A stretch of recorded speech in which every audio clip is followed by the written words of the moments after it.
नमस्कार बच्चों, मैं Nimish Kumar, assistant professor in chemistry at government PG college Kota. Government PG college Kota की यूट्यूब चैनल पर आपका स्वागत करता हूं। हम बच्चों बीएससी पार्ट फर्स्ट ईयर की जो सेकंड यूनिट है गैस असिस्टेड, उसके बारे में पढ़ रहे हैं।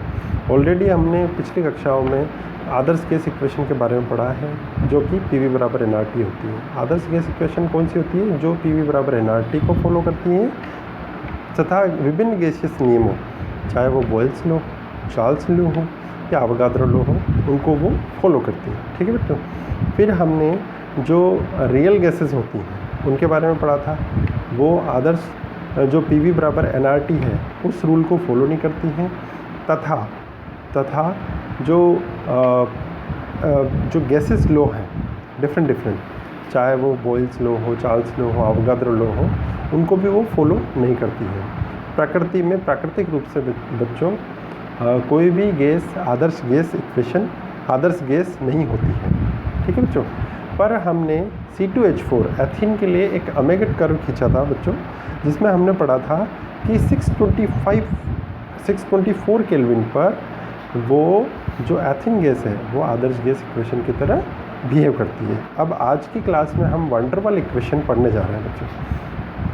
अब देखो बच्चों, यहाँ पर आदर्श गैस हम जानते हैं, आदर्श गैस समीकरण निम्न प्रकार की होती है। पीवी बराबर एनआरटी। n मोल अणुओं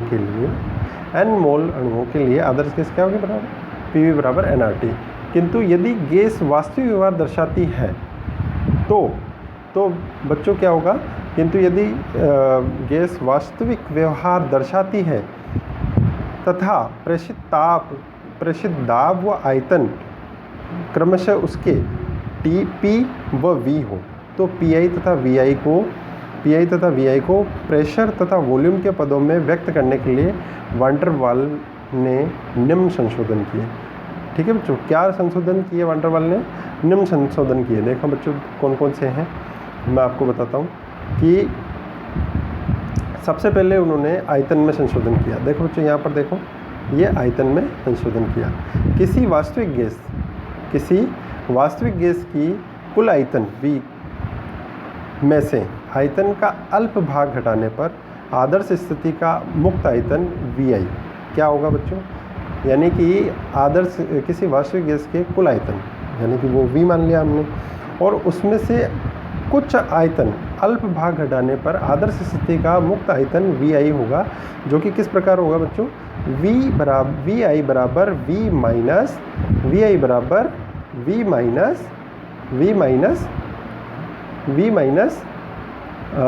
B, जहाँ B वर्जित आयतन है। जहाँ B क्या है बेटा? वर्जित आयतन है। अब देखो वर्जित आयतन क्या होता है बच्चों? वर्जित आयतन वो आयतन होता है जो वास्तविक गैस किसी एक मोल मात्रा के कुल आयतन का वह अंश, किसी वास्तविक गैस की एक मोल मात्रा के कुल आयतन का वह अंश जिसमें अणुओं की मुक्त गति संभव नहीं होती है। अणुओं की मुक्त गति संभव नहीं होती है, वो क्या कहलाता है? वो आयतन, ऐसा आयतन जिसमें किसी वास्तविक गैस की एक मोल मात्रा हो, वह अंश जिसमें अणुओं की मुक्त गति संभव नहीं होती है, वर्जित आयतन कहलाता है। वर्जित आयतन B कहलाता है। यदि गैस की n मोल मात्रा ली जाए तो VI बराबर V माइनस NB हो जाएगा बच्चों। ठीक है बच्चों। VI बराबर V माइनस NB हो जाएगा। इसको समीकरण नंबर हम 3 देते हैं। ठीक है। अब वर्जित आयतन की गणना किस तरह से करते हैं हम? मान बेटा यहाँ पर देखिए आप कि दो गोलाकार हमें अणु दिख रहे हैं यहाँ पे। ठीक है। अणुओं का वर्जित आयतन भी आपको बता रखा है। माना कि सिग्मा व्यास, ध्यान रखें, सिग्मा त्रिज्या नहीं, सिग्मा व्यास के दो गैसीय अणु चित्रानुसार एक दूसरे के संपर्क में स्थित हैं। इस अवस्था में सिग्मा त्रिज्या के एक काल्पनिक गोले के आयतन में केवल 2 अणु का अस्तित्व संभव है।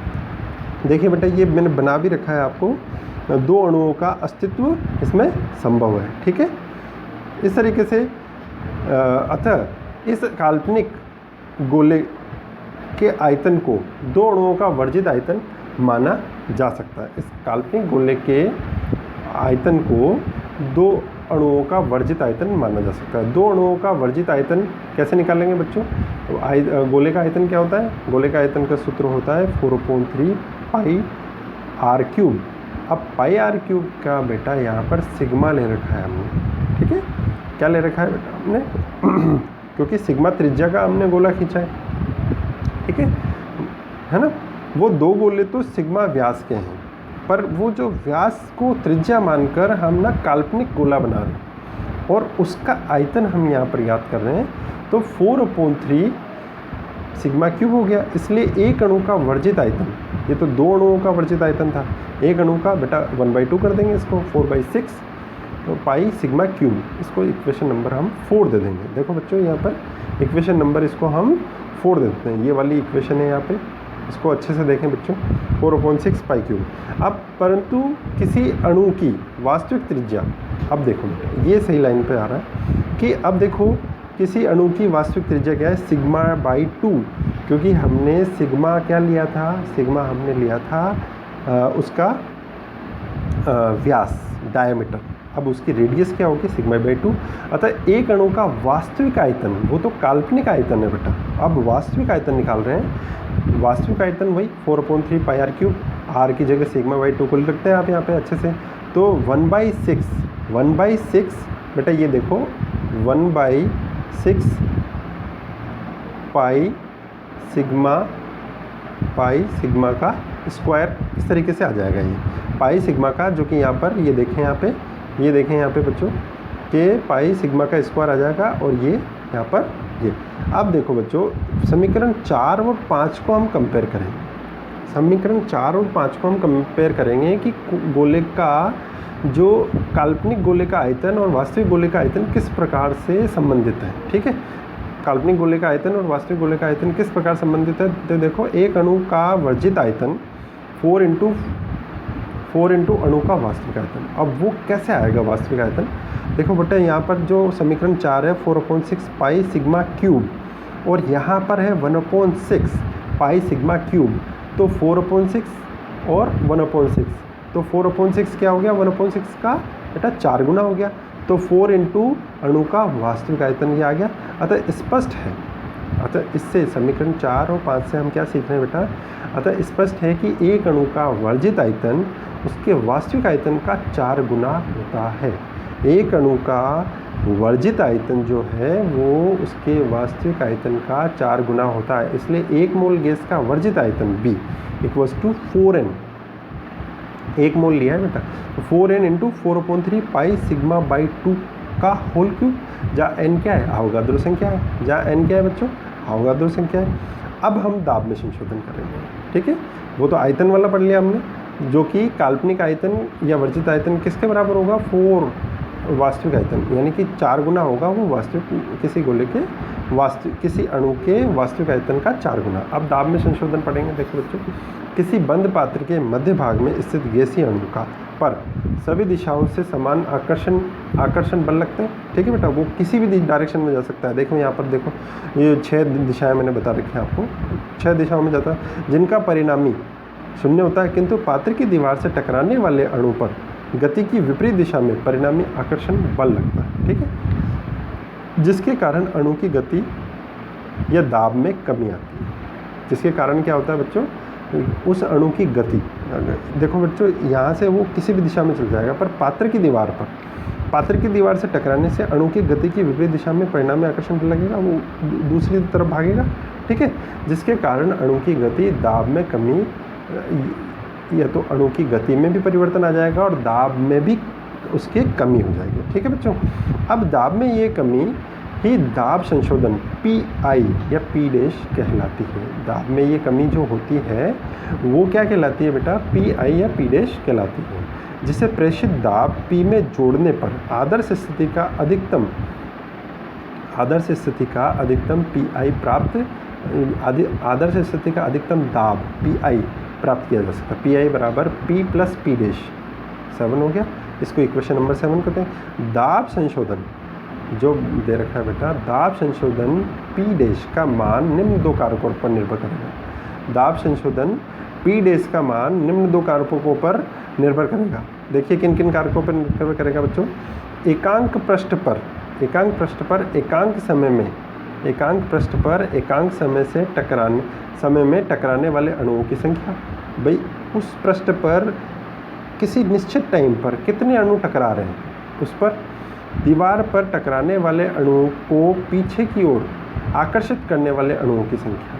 ठीक है बच्चों, दीवार पर अणु टकरा रहे हैं उनको पीछे की ओर कौन कौन अणु आकर्षित कर रहे हैं, अतः उपरोक्त दोनों कारक गैस के घनत्व पर निर्भर करेंगे। देखो बच्चों, देखो यहाँ पर बहुत इंपॉर्टेंट चीज़ है कि दाब में संशोधन P डैश का मान दो कारकों पर निर्भर करेगा।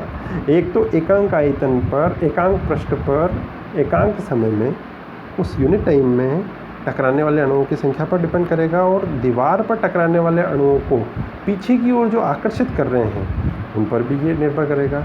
उपरोक्त दोनों कारक गैस के घनत्व पर निर्भर करते हैं। किस पर? अतः हमें यहाँ से दोनों से स्पष्ट हो गया कि उपरोक्त दोनों कारक गैस के घनत्व पर निर्भर करते हैं। P dash proportional to D, D यानी कि गैस का घनत्व, P dash proportional to D। ठीक है, अब P डैश, परंतु D is inversely proportional to 1/V होता है। देखो बच्चों, समझ में आ रहा है बात? D जो घनत्व होता है वो वॉल्यूम का इन्वर्सली प्रोपोर्शनल होता है, व्युत्क्रमानुपाती होता है। अब यहाँ से हम आगे की तरफ चलते हैं। या P dash proportional to D square, जो D is inversely proportional to 1/V है। अब हम इसको P dash equals to n/V का होल स्क्वायर कर देंगे, और P डैश, अब इस प्रोपोर्शनल को हटाने के लिए हम ऐसे इसको गुणा कर देते हैं, an²v² से इसको हम रिप्रेजेंट कर देते हैं। समीकरण 7 से जो समीकरण हमने निकाली थी बच्चों, समीकरण 7 से समीकरण 8 में मान रखने पर Pi इक्वल्स टू, जो Pi जो है Pi equals to P plus P dash किया था, तो P डैश का मान हमारे पास आ गया P प्लस an²/v²।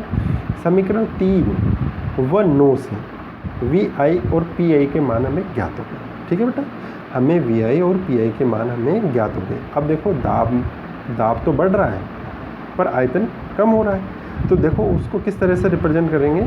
PV बराबर nRT, तो P बराबर यहाँ पर Pi था, Pi लिया था हमने, और V बराबर Vi लिया था, तो Pi का P प्लस an²/v² तथा इंटू V माइनस NB यानी कि वर्जित आयतन को घटा दिया हमने, बराबर nRT। अब ये क्या हो गया बेटा, यही हमारे पास यह समीकरण वास्तविक गैस की n मोल मात्रा के लिए ही वान डर वाल समीकरण कहलाती है। ये समीकरण वास्तविक गैस के लिए क्या कहलाती है बेटा, ये देखो, P प्लस an²/v² into V minus NB equals to nRT, जो कि यह समीकरण क्या कहलाती है बच्चों, वास्तविक गैस की n मोल मात्रा के लिए वान डर वाल गैस इक्वेशन ये कहलाती है। अब यहाँ से हमने वान डर वाल गैस किस तरह से निकाली जाती है वो पढ़ लिया बच्चों। अब उसमें क्या क्या पढ़ा हमने, PV बराबर nRT हम जानते हैं आदर्श गैस इक्वेशन होती है, पर Pi और Vi उससे हमने nRT Pi into Vi equals to nRT हमने निकालना था, क्योंकि हम वान डर वाल गैस इक्वेशन निकाल रहे थे। अब वान डर वाल गैस इक्वेशन में V जो था, V डैश हमने लिया था, और V डैश क्या था, V माइनस NB, और P क्या था बच्चों, P प्लस an²/v²। ठीक है बच्चों, अब P प्लस an²/v² तो P की जगह रख देंगे, और V की जगह V माइनस NB रख देंगे, बराबर nRT हो जाएगी। और यही वास्तविक गैस की n मोल मात्रा के लिए वान डर वाल गैस इक्वेशन हमारे सामने आ जाएगी। ठीक है बच्चों, यदि वास्तविक गैस की 1 मोल मात्रा ली जाए, 1 मोल, n मोल नहीं, 1 मोल, तो n बराबर 1 हो जाएगा बच्चों। देखो n बराबर बच्चों n हो जाएगा, n बराबर 1 हो जाएगा ये वाला। अब n की जगह हम क्या रख दें, 1, P प्लस a/v²। ये देखो बेटा, P plus a/v² into V minus B बराबर nRT की जगह, n की जगह क्या आ गया, 1 आ गया, तो RT यहाँ पर हो जाएगा, जहाँ पर a और b वान डर वाल स्थिरांक है। जहाँ पर a और b क्या है बच्चों, वान डर वाल स्थिरांक है। ठीक है, अब वान डर वाल स्थिरांकों की, वान डर वाल नियतांकों की, जो ये वान डर वाल कांस्टेंट आए हैं बच्चों, उनकी हम इकाई कैसे निकालते हैं, उनकी हम इकाई। अब दाब में संशोधन P डैश बराबर an²/v² हमने देखा था। ठीक है, अब इधर ले चले हम, a बराबर P dash v²/n²। P dash का क्या होगा, P यानी कि दाब इंटू आयतन का whole square upon n। n क्या है बेटा, मोल, नंबर ऑफ मोल्स, तो मोल का होल स्क्वायर आ जाएगा। अब ऐसा ही पद्धति में दाब पास्कल में ले लेते हैं हम, आयतन को एम क्यूब से रिप्रेजेंट करते हैं, तो ए बराबर पास्कल इंटू एम क्यूब का होल स्क्वायर मोल स्क्वायर। देखो बच्चों, और फिर इससे हमारे पास क्या वैल्यू आ जाएगी, ए की, जो ए की इकाई क्या हो जाएगी, ए बराबर पास्कल मोल की मीटर की पावर 6 मोल इन्वर्स में 2, यानी कि मोल की पावर -2, मोल -2। तो pascal n upon m square होता है, पास्कल बराबर n अपॉन एम स्क्वायर होता है। तो a बराबर n, m की पावर 4 मोल की पावर -2, ये हमारे पास a की इकाई बेटा हमें ज्ञात हो जाएगी। इसी तरह से b की इकाई निकाल लें हम। b n मोल गैस के लिए वर्जित आयतन क्या है, n मोल गैस के लिए वर्जित आयतन जो है वो ये क्या है, NB। अब देखो बेटा NB आयतन, आयतन बराबर NB, वर्जित आयतन बराबर NB, तो B बराबर आयतन अपॉन N, यानी कि B बराबर m cube upon N, B बराबर m क्यूब मोल इन्वर्स, m क्यूब मोल इन्वर्स क्या आ जाएगी, वो B की इकाई आ जाएगी। इस प्रकार बच्चों आज की क्लास में हमने जो van der Waals gas equation है उसको निकाला, उसको डेराइव किया, और जो P plus a n square upon v square into v minus n b बराबर NRT, जो हमारे पास van der Waals gas equation आई, तो उसमें जो दो नियतांक आए A और B, उनकी विमाएँ, उनकी इकाइयाँ भी हमने आज की क्लास में बेटा निकालना सीखा। Thank you so much.